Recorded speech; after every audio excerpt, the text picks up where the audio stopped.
이 9절 말씀에 너무나 놀라운 사랑의 고백이 나옵니다.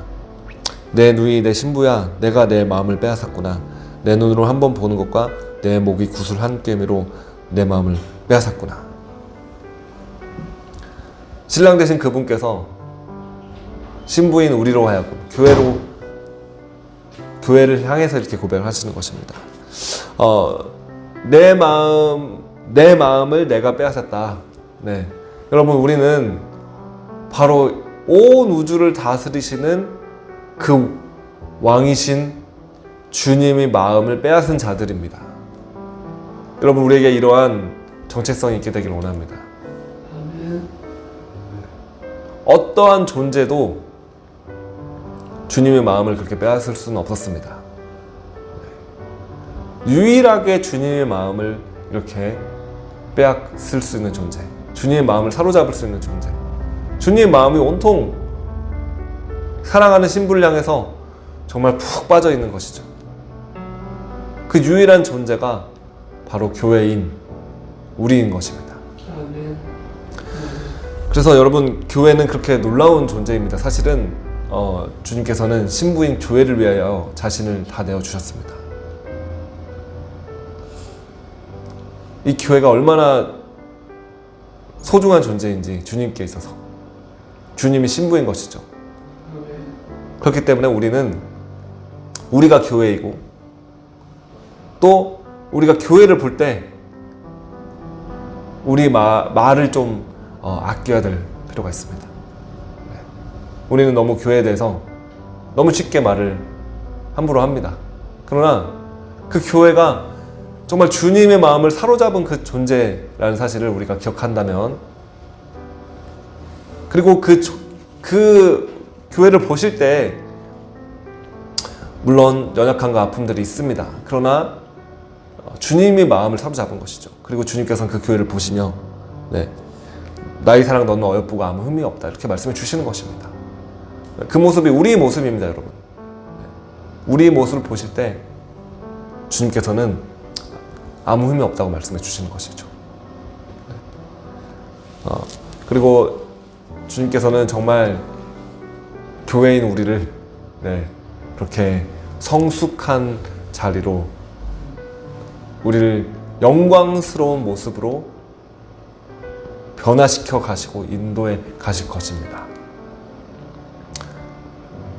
그래서 이 한국교회의 모습을 우리가 볼 때 사실은 많은 기도가 정말 필요합니다. 우리가 이 땅에 살아갈 때 정말 많은 기도가 필요한 것이죠. 그러나 주님께서는 정말 이 한국교회를 보실 때도 주님께서는 소망을 가지고 희망을 가지고 또 이렇게 주님의 마음을 사로잡은 이 한국교회, 주님께서 이렇게 함께 가자고 초청하시는 이 한국교회, 하나님께서 반드시 이 한국교회를 버리지 아니하시고 살리시고 회복시키고 부흥을 주실 줄로 믿습니다. 왜냐하면 주님의 마음을 빼앗은 사로잡은 존재이기 때문에 그렇습니다. 교회는 그렇습니다.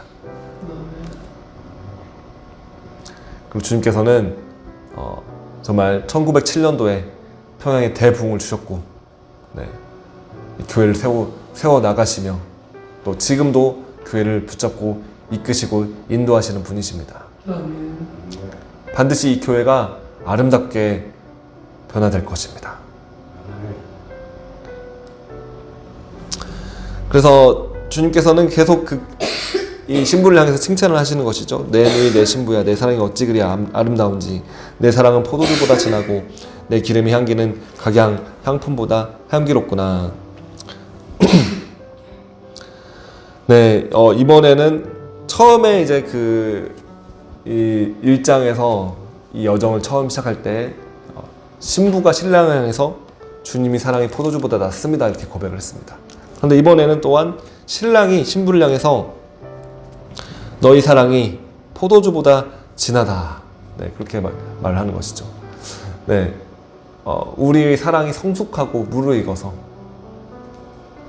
어떠한 것보다도 더 뛰어나고 놀랍게 주님께 이제 가는 것입니다. 다가가는 것입니다. 주님께서 보실 때, 우리 사랑을 보실 때 주님을 향한 우리 사랑, 네, 그 사랑을 보시며 주님께서는 놀라워하시며 기뻐하시는 것입니다. 우리에게 그런 사랑이 있게 되기를 원합니다. 우리 사랑이 차갑게 식어지는 것이 아니라 뜨겁게, 정말 처음에 가지고 있었던 그 사랑, 이 한국교회가 정말 주님을 향해서 그렇게 뜨거웠던 그 사랑을 회복하며 그 주님을 향해서 또한 우리도 우리 자신의 모든 것들, 생명까지도 주님 앞에 드릴 수 있는 그러한 사랑을 주님께 드릴 수 있게 되기를 원합니다. 그럴 때 주님께서는 너무나 기뻐하시는 것입니다. 너무나 그 마음을 사로잡히시고 할렐루야, 내가 내 마음을 빼앗았구나 이렇게 고백하는 것입니다. 11절에 내 신부야 내 입에서는 꿀방울이 떨어지고 내 혀 밑에는 꿀과 젖이 있고 내 의복의 향기는 레바논의 향기 같구나. 주님이 계속된 신부를 향한 칭찬이 나오는 것이죠. 한 이야기를 들려드리고 말씀을 마치도록 하기를 원합니다. 네. 그 독일에 과거에 모라비안 교도들이 있었습니다. 네. 그들 가운데 놀라운 부흥이 일어났습니다. 네. 주님을 정말 사랑하게 되었고 그들 가운데 성령의 역사가 일어났습니다. 그래서 그들이 정말 그 주님을 위해서 정말 세계 선교를 하기 시작했던 것이죠. 네. 이러한 부흥이 일어나면 반드시 선교로 이어집니다. 왜냐하면 주님의 그러한 마음을 받은 사람들은, 받은 이 교회는 영혼들을 구원하기 위한 전도와 선교를 하게 되는 것이죠. 그래서 그때까지 전 세계 가운데 있었던 어떤 선교 역사보다, 그때 어떤 선교사들을 파송한 숫자보다 그 모라비안 교도들이 보낸 선교사의 숫자가 더 많습니다.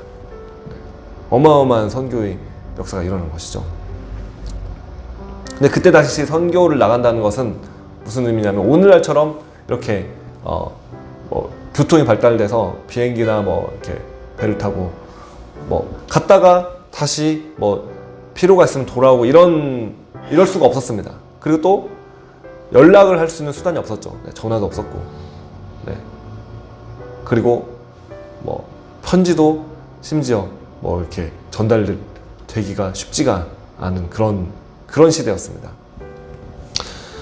그래서 그때 이제 선교를 나간다는 것은 그 전에 알고 지냈던 모든 사람과 이제는 다시는 못 본다는 뜻이었습니다.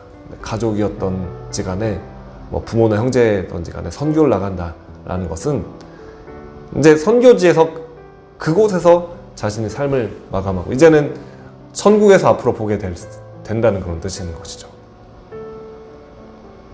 그래서 그들이 또 선교지에서 열악한 곳으로 다 가기 힘든 지역으로만 그들이 정말 나가게 되었던 것이죠. 네. 그럴 때 그들이 그렇게 배를 타며 선교지로 정말 자신의 모든 삶을 다 들여서 그 주님을 섬기기 위해서 선교지로 나가는 그 자리에서 그들이 이렇게 고백을 했다고 합니다. 죽임 당하신 어린 양이 그 모든 보상을 받으시기에 합당하시도다.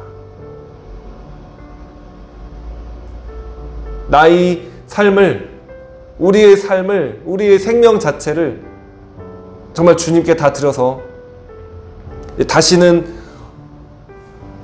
그 사랑하는 그 사람들을 다시는 볼 수 없는 그 자리로 이제 떠나는 것입니다. 선교지로 영혼을 구원하기 위해서 어떻게 될지 알 수가 없습니다.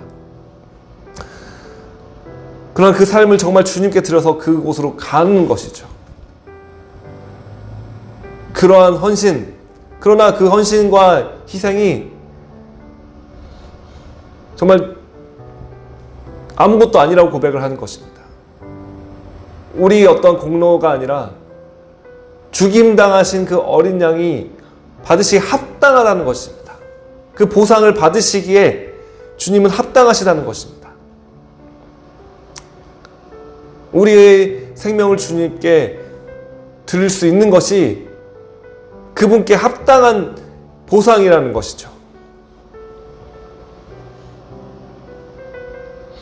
우리 마음 가운데 이러한 주님을 향한 뜨거운 사랑이 다시 한번 불붙게 되기를 원합니다. 이 한국교회 가운데 다시 한번 그 어린 양이신, 죽임당하신 어린 양이신 예수 그리스도를 향해서 우리의 모든 것을 다 드려도, 우리 생명을 다 드려도 아깝지가 않은, 아니 오히려 너무나 그것이 합당하고 당연한 일이라고 고백할 수 있는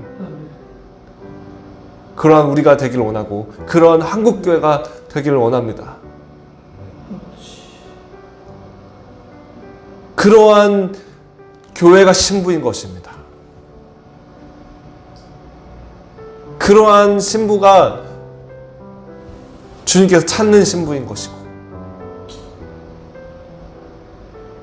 주님께서 기뻐하시고 사랑하시는 그러한 교회의 모습인 것입니다.